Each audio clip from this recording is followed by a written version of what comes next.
Farmer prime minister Imran Khan, former federal ministers اور حاضرین، السلام علیکم۔ آج ٹاپک تو یہ بہت بڑا ہے اور انٹرنیشنلی اس پہ کتابیں بھی کافی لکھی گئی ہیں، اسکالرلی آرٹیکلز بھی ہیں، ریسرچ پیپرز بھی ہیں، بٹ انفارچونیٹلی اس ایشو پہ پاکستان میں اکیڈیمیا نے اتنا زیادہ کام نہیں کیا۔ اس لیے میں آج آپ کے ساتھ میڈیا نے اس کو کیسے کانسپریسی رجیم چینج کی، اس کو ڈیل کیسے کیا، میڈیا نیریٹیوز کیسے بنے، وہ تھوڑی ڈیٹیل میں جاؤں گا اور اس کا تھوڑا سا آپ کو اسپیکٹ بتاؤں گا لارجر اسٹریٹجک لیول پہ۔ لیکن میں یہ پوسٹر دیکھ رہا تھا رجیم چینج کانسپریسی، تو مجھے پتہ لگا کہ یہ بھی راشد نے یہ پینافیکس بنایا ہے، تو راشد کافی اچھے کام کرتا ہے میرے خیال پی ٹی آئی میں، تو مائی کلیپنگ فار ہم۔ اچھا، رجیم چینج پاکستان میں جب ہم دیکھتے ہیں تو اس کے دو اسپیکٹس ہیں، ایک ایکسٹرنل فیکٹرز ہوتے ہیں اور انٹرنل ہوتے ہیں۔ اگر ہم ایکسٹرنل فیکٹرز کو دیکھیں تو decision by one state to abandon bargaining with اندر and remove the target state's leader. P T I کی حکومت میں جب ہم یہ دیکھتے ہیں تو ہم خبریں دیکھ رہے تھے، میڈیا میں آ رہی ہیں کہ جی جو بائیڈن جو ہے وہ کال نہیں کر رہا، فارن آفس کا رابطہ ہو رہا ہے، پاکستان کے foreign minister Shah Mahmood Qureshi, U S نے فیصلہ وائٹ ہاؤس میں ہوا، U S N S C میں ہوا، اور اس کا ذکر اب میڈیا میں یہ سوال ابھی تک ڈیبیٹ نہیں ہوا کہ کیا اس کا فیصلہ وہاں پہ ہوا تھا نہیں ہوا تھا۔ وہ سائفر اگر پبلک ہوتا ہے تو اس میں یہ سوالات اٹھیں گے یقیناً کہ یہ فیصلہ اس لیول پہ، اسٹیٹ کے لیول پہ یو ایس اسٹیٹ نے کیا، صدر جو بائیڈن نے کیا، اور صدر جو بائیڈن جو نیو کانس تھے، the plan for the new American century, اس کا باقاعدہ طور پہ حصہ تھے، جس کے بعد ہم نے دیکھا 2001 کے بعد پوری دنیا میں ڈفرینٹ رجیم چینج آپریشنز باقاعدہ طور پہ لانچ کیے گئے۔ عراق اس کی ایک مثال ہے۔ انٹرنل فیکٹرز پہ جب ہم آتے ہیں، میں بڑا بریف رکھوں گا کہ میں ٹائم بتایا گیا 10 منٹ کا ہے۔ انٹرنل فیکٹرز کو جب ہم دیکھتے ہیں تو اس میں ذاتی انا کے مسئلے آ جاتے ہیں، کچھ اداروں کے مسائل آ جاتے ہیں، کچھ سیاسی مفادات آ جاتے ہیں، اور اس میں ایک سوال جب ہم انٹرنل فیکٹرز کا دیکھتے ہیں تو بڑا سوال یہ بنتا ہے کہ ملک کا کون سوچتا ہے، پاکستان کا کون سوچتا ہے؟ کیا ہم صرف انڈیویجولز کا سوچیں گے؟ کیا ہم صرف ان اداروں کا سوچیں گے کہ جی اداروں کی انا بڑی ہوگی یا انڈیویجولز کی انا بڑی ہوگی ہے؟ پاکستان کا کون سوچ رہا ہے؟ کیا وزیر اعظم عمران خان اس وقت پاکستان کا سوچ رہا تھا یا انڈیویجولز کے بینیفٹس دیکھ رہا تھا؟ اور کیا یہ جو رجیم چینج کانسپریسی ہے، اس میں جو میڈیا نیریٹیوز بنے وہ کس طرح کے بنے؟ اس میں انڈیویجولز اور انسٹیٹیوشن نے ڈومینیٹ کیا یا پاکستان کا سوال کسی نے اٹھایا؟ اس حوالے سے میڈیا نیریٹیوز اس حوالے سے سائلنٹ ہیں، اس میں آپ کو انسٹیٹیوشنل اور انڈیویجول ڈومیننس نظر آتی ہے۔ اچھا، کوورٹ ایکشن بھی اس میں باقاعدہ طور پہ پلان ہوا۔ میڈیا میں being fly on the wall and being an active participant, ایک ایکٹیو جرنلسٹ ہوتے ہوئے آپ کو بہت کچھ پتہ لگتا ہے کہ جی میڈیا نیریٹیو بننا کیسے۔ اکثر جو حکومتیں بیٹھی ہوتی ہیں ان کو سب سے آخر میں پتہ لگتا ہے کہ ہمارے ساتھ ہو کیا رہا ہے، میڈیا کو پہلے پتہ لگ جانا شروع ہو جاتا ہے، کیونکہ کوورٹ ایکشن میڈیا نے پبلک اوپینین شیپ کرنا ہوتا ہے، پاپولیشن کو بتانا ہوتا ہے کہ جناب یہ حکومت کے ساتھ مسائل ہیں، اور وہ کہانیاں شروع ہو جاتی ہیں، اور یہ ڈاکومنٹڈ ہے اس سارے کیس میں بھی۔ اور پھر ٹولز اس میں استعمال ہوتے ہیں، لا فیئر جس کو ہم جسٹیفائی کرنے کے لیے، لا پلس وارفیئر، لا فیئر، اور اس کے پولیٹیکل اینگلز بھی ہیں۔ اور ایک مثال تو فواد چودھری صاحب نے بھی ابھی دی کہ کس طرح ہوا۔ پھر ایک مثال جس دن آخری دن تھا اس حکومت کا، سب کچھ ہوا لیکن ہوا کچھ بھی نہیں، میسیجنگ بھی ہوئی لیکن ہوا کچھ بھی نہیں۔ کارروائی کیا ہوئی تھی اس دن؟ کچھ ہوئی، لیکن میسیج کنوے ہو گیا تھا کہ یہ کچھ ہو سکتا ہے لیکن ہوا نہیں۔ سو وہ لا فیئر باقاعدہ طور پہ اس رجیم چینج آپریشن کا ایک حصہ تھا، سوچا گیا، امپلیمنٹ کیا گیا، اور میڈیا نے اسے باقاعدہ طور پہ رپورٹ کیا، جس وجہ سے آج ہم اس کی بات کرتے ہیں، سوالات اٹھتے ہیں کہ جناب یہ والے کام کیسے ہوئے۔ صدر مملکت doctor Arif Alvi, supreme commander of the armed forces, head of the state representing unity of the republic, انہوں نے اپنے خط میں ذکر کیا ہے کہ 1951 سے شروع ہوتا ہے، لیاقت علی خان کی اسیسینیشن، ذوالفقار علی بھٹو کا بھی ذکر کرتے ہیں، پھر اس وقت پرائم منسٹر عمران خان کی حکومت کو جو نکالا گیا، smoking gun in the hand of a conspirator, کہ ایک سازشی کے ہاتھ میں دھواں دیتی ہوئی بندوق وہ ڈھونڈنی ہے، اس کے لیے کمیشن بنانا ہے۔ تو انڈیویجولز کو ہم سائڈ پہ رکھ دیتے ہیں، ہم اس میں ایک لارجر پیٹرن آئیڈینٹیفائی کرنے کی کوشش کرتے ہیں کہ پاکستان میں اگر ہم یو ایس لینس کے ذریعے دیکھیں، کیونکہ پاکستان کی فارن ریلیشن جو ہیں ہم لوگ موسٹلی یو ایس بلاک میں رہیں، تو اس میں ہم یو ایس لینس سے اگر اس سارے مسئلے کو دیکھیں، پاکستان کی 75 سالہ تاریخ کو، کہ کب کیسے گیا، میں لارجر اس میں براڈ فریم ورک میں آپ کو بتاتا ہوں۔ 1958 martial law, 1978 martial law, 1999 martial law, یہ تمام مارشل لا جس وقت لگے اس وقت امریکہ کے اس خطے میں انٹرسٹ ہے. 1958 میں جب ایوب خان نے مارشل لا لگایا, لیاقت علی خان کی اسیسینیشن 2 ہفتے پہلے ان کے رشیا وزٹ سے ہوگی, آج تک نہیں پتہ لگا کہ پیچھے کون تھا. آپ آ جاتے ہیں جی مارشل لا, سیاٹو, سینٹو, کولڈ وار اپنے پیک پہ جا رہی تھی, امریکہ کو یہاں پہ الائز چاہیے تھے اور ہم سیاٹو سینٹو کا حصہ بنے, رشین بلاک میں, ہم سوویٹ بلاک میں نہیں گئے اور ہم وہاں پہ اس سائڈ پہ چلے گئے. اب وہ سارا پلان اس وقت سیاٹو سینٹو کولڈ وار جب اپنی پیک پہ گئی تو ایوب خان, جنرل ایوب خان, انہوں نے اپنی سروسز باقاعدہ پرووائڈ کی اور پاکستان یو ایس کیمپ میں گیا, اور اس وقت کے آپ دیکھتے بھی ہیں بڑے پیارے پیارے ویژولز ہمیں نظر آتے ہیں. 1977 جب ہم دوبارہ آتے ہیں تو اس وقت پھر امریکہ کے ریجنل انٹرسٹ یہاں پہ تھے, اور ہم دیکھتے ہیں کہ کوورٹ وار باقاعدہ طور پہ شروع ہوئی, افغانستان کی جنگ لڑی گئی, اور اس وقت پاکستان میں پھر مارشل لا آ جاتا ہے. ایک پاپولرلی الیکٹڈ ڈیموکریٹک لیڈر کو پھانسی دی جاتی ہے ایک ایسے کیس میں, غالباً سیکشن 109. فواد چودھری صاحب اگر بیٹھے ہوں تو بتائیں کہ اس میں پھانسی تو بنتی نہیں, لیکن پھانسی دے دی گئی, اور ضیاء الحق کا مارشل لا آ جاتا ہے. یو ایس انٹرسٹ دوبارہ افغانستان میں. 99 میں جب ہم آتے ہیں دوبارہ تو ایک نئی جنگ ہمیں چاہیے, اس کے لیے نیو کونس کے پلان آلریڈی بن چکے تھے, آلریڈی تھا کہ کدھر عراق میں جنگ ہونی ہے, لیبیا میں ہونی ہے, سیریا میں ہو رہی ہے, ایران, پاکستان بھی اس کا حصہ تھا, لیکن پاکستان جیسے بلڈ بارڈرز کا ڈاکٹر شیری مظاہر نے بتایا, Pakistan for various reasons and one of the main factors being a nuclear power تھوڑا سا بچ گئے. جو وار اگینسٹ ٹیرر ہماری شروع ہوئی, دہشت گردی کے خلاف جنگ, جو ٹی ٹی پی کا سارا انفیوز کیا گیا, وہ سارا اسی کا ایک حصہ تھا کہ یہاں پہ یہ ساری کارروائیاں پاکستان میں ہونی ہیں, اور ہم اس ٹریپ میں باقاعدہ طور پہ واک ان کیے. یہ والے ہم 3 فیزز جب نکالتے ہیں, اچھا ان میں ٹرانزیشن کیسے ہوتی ہے؟ ٹرانزیشن پاپولرلی ہوتی ہے. جتنے بھی یہ لوگ گئے, جب ہم دیکھتے ہیں کہ جناب ٹرانزیشن 1969-70 میں جو ٹرانزیشن آئی وہ پاپولر اپرائزنگ ہوئی, پاپولر لیڈرز آپ کے کھڑے ہوئے. پاکستان پیپلز پارٹی کا قیام آیا, انہوں نے کہا کہ جی ناؤ ڈیڈی از نو مور ایکسیپٹیبل, میں بڑا ہو گیا ہوں, میں اپنی الگ پارٹی بناؤں گا, پاکستان پیپلز پارٹی. عوامی لیگ الگ بنی شیخ مجیب کی, اور پھر اس کے بعد کی جو الیکشن مینیپولیشن کی داستان ہے اس کے ریزلٹس ہمارے سامنے. 1988 محترمہ بے نظیر بھٹو آتی ہیں واپس, ایک پاپولر اپرائزنگ ہے. لاہور کے جو جلسے ہیں جن کی مثال دی جاتی تھی, جو کہ اب پاکستان تحریک انصاف نے جتنے بڑے بڑے جلسے کیے ہیں اسے اوور ویلم کر لیا, لیکن وہ مثال دی جاتی تھی کہ پاپولر اپرائزنگ ہوئی, اور پھر وہاں پہ جو بھی جو طیارہ جب پھٹا تھا جنرل ضیاء الحق کا, تو آپ کی ایک ڈیموکریٹک ٹرانزیشن آئی. اور یہ وہ فیز ہے جب آپ دوبارہ دیکھتے ہیں کہ ایک ٹرانزیشن ہو رہی ہے, دوبارہ آپ جنگ سے نکل رہے ہیں, حالات سٹیبل ہو رہے ہیں, افغانستان آپ نے فتح کر لیا ہے, سوویٹس کو وہاں سے بھگا دیا ہے, سو جنرل ضیاء کا کام ختم ہو گیا, سو پاکستان میں آپ ٹرانزیشن تھوڑے عرصے کے لیے چلو جی جمہوریت انہیں کھیلنے دیتے ہیں.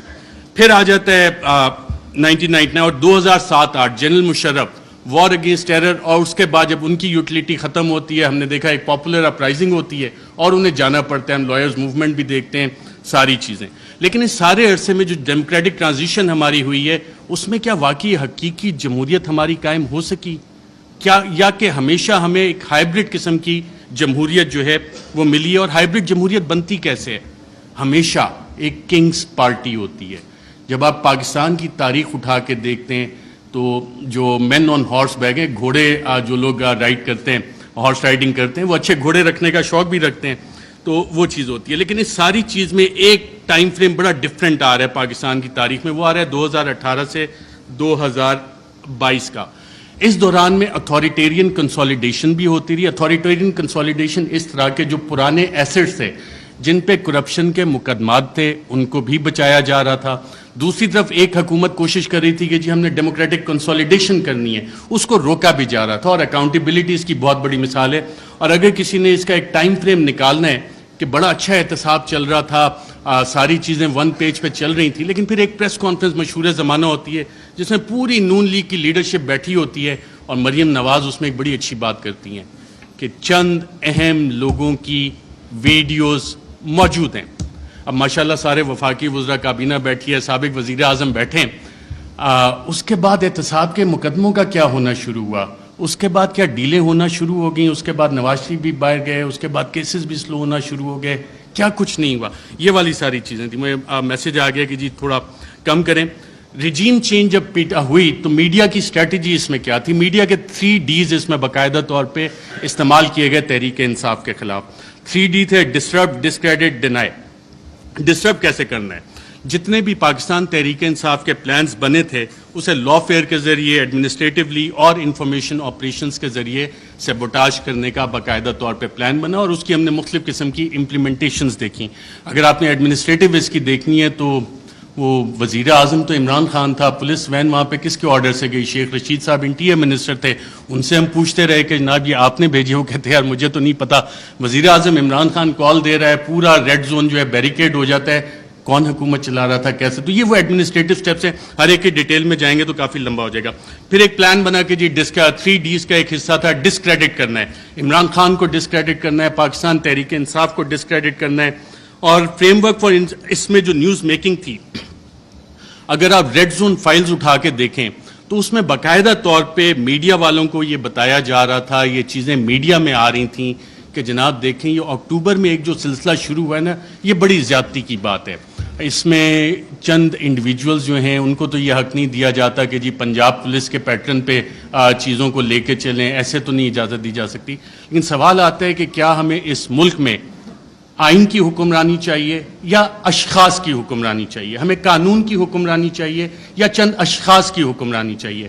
میڈیا فریم ورک جب آپ اس میں سارا اینالائز کرتے ہیں, جتنے آپ کرنٹ افیئرس کے پروگرامز اٹھا لیں, نیوز آرٹیکلز اٹھا لیں, کالمز, ایڈیٹوریلز, اس میں کانسٹیٹیوشنل فریم ورک وہاں پہ ڈیبیٹ فریم نہیں ہوئی, وہاں پہ رولز آف بزنس کی ڈیبیٹ فریم نہیں ہوئی, وہاں پہ ڈیبیٹ فریم ہوئی اداروں کے حساب سے, وہاں پہ ڈیبیٹ فریم ہوئی انڈیویجولز کے حساب سے. اور پھر اپریل میں 9-10 اپریل, اس سے پہلے یہ پلان آ گئے تھے کہ جناب میڈیا سپیس بھی ڈینائی کرنی ہے, بلیک آؤٹ بھی کرنا ہے, جو چند صحافی کوشش کریں کہ آواز اٹھانی ہے ان کو آپ چینل سے نکال دیں. عمران ریاض میرا خیال ابھی بھی بیٹھے ہیں, مجھے اطلاع ملی تھی کہ انہوں نے ایکسپریس جوائن کرنا ہے, لیکن ایکسپریس پہ بھی ابھی تک آن ایئر نہیں ہو سک رہے, حالانکہ سلطان لکھانی صاحب فریڈم آف پریس میڈیا اس پہ بلیو بھی کرتے ہیں, کافی اچھے ایڈیٹوریل آرٹیکلز اور چینل بھی چل رہا ہے, but he is not on air. FIRs چلیں, اب صحافیوں کو چھوڑیں, اب تو پوری وفاقی کابینہ جو ہے سابق, اس پہ بھی FIRs ہوئی ہیں اور ملٹیپل FIRs دہشت گردی کی بھی ہوئی ہیں. اور جن لوگوں نے یہ FIRs کی انہوں نے یہ نہیں سوچا کہ کر کس پہ رہے, کیونکہ پلے بک وہی والی پرانی تھی. مسئلہ یہاں پہ یہ تھا کہ کرپشن کے کیسز نہیں مل رہے. بڑی کوشش کیجیے عمران خان کے خلاف کرپشن کے کیسز نکالے جائیں. میری بھی 1-2 ملاقاتیں ہوئی کہ جناب آپ تو بڑی سٹوریز کرتے ہیں. میں نے کہا یار ایک شخص, اور یہ عمران خان صاحب بیٹھے ہیں, شاید آپ میں سے بہت سے لوگوں کو نہ پتا ہو, PM آفس میں ہمارے بھی ذرائع ہوتے ہیں, اکثر پوری کابینہ پریشان ہوتی تھی کہ جناب بات ہم نے کی ہے, کہاں سے پتہ لگ گئی. وہ شخص جو پانی کی آدھی بوتل بھی ضائع نہیں ہونے دیتا بطور وزیر اعظم کے, یار یہ آدھی پانی کی بوتل میں نے ابھی رکھی, کیوں اٹھا کے لے گئے, وہ کرپشن کرے گا. میں نے سمجھائی لوگوں کو یہ بات, لیکن پلے بک کیونکہ وہی پرانی تھی, کیا کرپشن کے کیسز نکالو, ڈسکریڈٹ کرنا ہے, کرپشن تھوپنی ہے. مسٹر ABC کا فلانا دوست ہے, اس سے نکال کے لاؤ, کچھ نہیں. آج 2-2.25 مہینے ہو گئے, کوئی کرپشن نہ نکلے گا. عمران خان کا کرپشن کا کیس نہیں نکل سکتا, نہ نکلے گا. میں نے بتائی کہ نہیں آپ کچھ کوشش, میں کہا میں یہ کوشش نہیں کر سکتا کیونکہ مجھے یہ پتا ہے کہ عمران خان کی کرپشن نہیں نکلنی. اچھا, media narratives against PTI. French revolution جب آیا تھا تو اس وقت ایک تھاٹ تھا کنگ لوئی کا, میں ریاست ہوں, میں بادشاہ ہوں, میں قانون ہوں. اور یہی چیز ہم نے دیکھی کہ جب میڈیا نیریٹوز PTI کے خلاف بن رہے تھے, ابھی حال ہی میں آپ اگر آئی ایم دا کنگ کا دیکھ لیں, the king can do no wrong. King ہمیشہ, جو بادشاہ ہے وہ ہمیشہ اچھی چیزیں ہی کرتا ہے.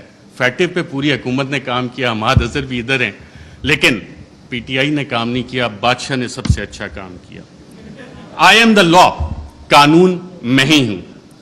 پولیٹیکلی آئسولیٹ کرو PTI کو. آج PTI واقعی پولیٹیکلی آئسولیٹڈ ہے. کون سی سیاسی جماعت ہے جو PTI کے ساتھ اتحاد میں کھڑی ہے؟ سب ایک طرف ہو گئے, لیکن ایک اسٹرینتھ گین ہوئی اس میں.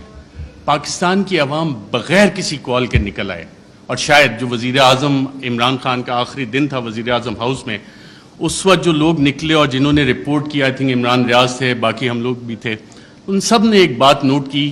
آپ نے خود بھی اپنا دفتر چھوڑنا ہونا, کافی ٹائم لگتا ہے, کہ ایک شخص فوراً اٹھ کے چلا گیا اور کہا, جب سوال جواب ہوئے, کوئی رہ تو نہیں گیا, اکیلا کر دیا ہے, اب اس کے ساتھ کس نے کھڑا ہونا ہے؟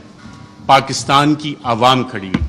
یہ وہ ڈفرینٹ فیکٹر تھا, چینج تھی, جس کو کسی سازشی نے کسی بھی سازشی نے کیٹر نہیں کیا ہوا تھا. یہ وہ ویریبل تھا, عوام کا ویریبل تھا, جس کی وجہ سے یہ چیزیں. میں کوئکلی تھوڑا سا 2 منٹ اگر آپ کی اجازت ہو تو سائفر کے اوپر بھی بات کرنا چاہوں گا. سائفر پہ بھی میڈیا نیریٹو بڑے مزے کے بنے, اس پہ اور ڈیبیٹ بھی ہو سکتی تھی, کافی مزے کی چیزیں تھی. پہلا کیا بنا جی, پہلی میڈیا نے رپورٹ کرنا شروع کیا اور باقاعدہ یہ بتایا گیا کہ جی سائفر تو ایگزسٹ ہی نہیں کرتا, سائفر نام کی تو کوئی بلا ہی نہیں ہے. پھر دوسری چیز ہے, میڈیا کی یہ سٹوریز آئیں اور ریکارڈ کے اوپر موجود ہیں, پرنٹ کیے ہیں, ٹی وی پروگرامز ہیں کہ سائفر تو یہ ایزمپشنز پہ بیسڈ ہے. وہ ایزمپشنز ہیں ہمارے امبیسڈر کی یا کس کی. پھر یہ بھی کہانیاں میڈیا میں آئیں کہ جی یہ تو فارن آفس میں خود ہی پی ٹی آئی والوں نے بیٹھ کے بنا لیا ہے, یہ تو شاہ محمود قریشی نے خود ہی بیٹھ کے بنا لیا ہے. پھر جب وہ بھی ساری چیزیں, کیونکہ سائفر ایگزسٹ کرتا تھا, سائفر موجود تھا, پھر کہا گیا جی کانسپریسی کا ایویڈنس کوئی نہیں ہے. اچھا پھر عمران خان بطور وزیر اعظم بھی میرا خیال وہ کرکٹ کھیل رہے تھے, اور جب انہوں نے کہا تھا کہ مینٹلی میں اسٹرانگ ہوں, تو بہت سے لوگوں نے انڈر ایسٹیمیٹ کیا. انہوں نے کابینہ کی بھی کمیٹی بلائی, کابینہ کی اسپیشل کمیٹی غالباً 30 مارچ کو ہوئی. 30 مارچ کو میں نے سابق وفاقی وزراء سے پوچھا, وہاں کانسپریسی کی بات بھی ہوئی, کانسپریسی کا ذکر بھی اس میں ہوا, اور پھر 31 کو نیشنل سیکیورٹی کمیٹی بھی انہوں نے بلا لی, اور اس کا بھی مور اس پہ لگ گئی کہ بلیٹنٹ انٹرفیرنس. اور اس کے آخری پیراگراف میں ایک لفظ لکھا ہوا ہے کہ جو 31 کو نیشنل سیکیورٹی کمیٹی کی میٹنگ ہوئی, اس نے 30 مارچ کے جو منٹس اسپیشل کیبنٹ کے ہیں ان کو ریٹیفائی کیا. اب 30 مارچ کو آپ سب وفاقی وزراء جو اس میں بیٹھے تھے, اس وقت کے وزیر اعظم اس میں بیٹھے تھے, ان سب نے کانسپریسی اور سازش کا لفظ اس میٹنگ میں ذکر کیا. یہ میرے ذرائع نے مجھے بتایا ہے, آپ سبھی یہاں پہ بیٹھے ہیں, اگر کسی نے کانٹراڈکٹ کرنا ہے تو سابق وزیر اعظم خود بیٹھے ہیں, وہ کر سکتے ہیں کہ 30 مارچ کو جو اسپیشل کیبنٹ میٹنگ تھی اس میں سازش کا ذکر ہے. بالکل سازش کا میں ایز اے جرنلسٹ کلیم کر رہا ہوں. پھر یہ کہا گیا کہ جی وہ انٹیلیجنس ہم نے خود ہی کر لی, اور انٹیلیجنس کی بیسس پہ آبویسلی اس پہ سوال اٹھے کہ انٹیلیجنس, ہمارے انٹیلیجنس کے ادارے بہت اچھا کام کرتے ہیں, دہشت گردی کے خلاف بہت اچھا کرتے ہیں, پاکستان کی سیکیورٹی کے لیے بہت اچھا کام کرتے ہیں. لیکن مسئلہ یہاں پہ آتا ہے کہ جب انہیں ڈریگ کیا جائے سیاسی معاملات میں, اور یہ کہا جائے کہ جی انویسٹیگیشنز ہوئیں, کون سی انویسٹیگیشنز, یہ سوال ہوا ہے. اب ریجیم چینج میں انٹیلیجنس کا ایک بنیادی کردار ہوتا ہے, انٹیلیجنس انفارمیشن کا بنیادی کردار ہوتا ہے. اگر آپ اگلی سلائڈ کریں ذرا.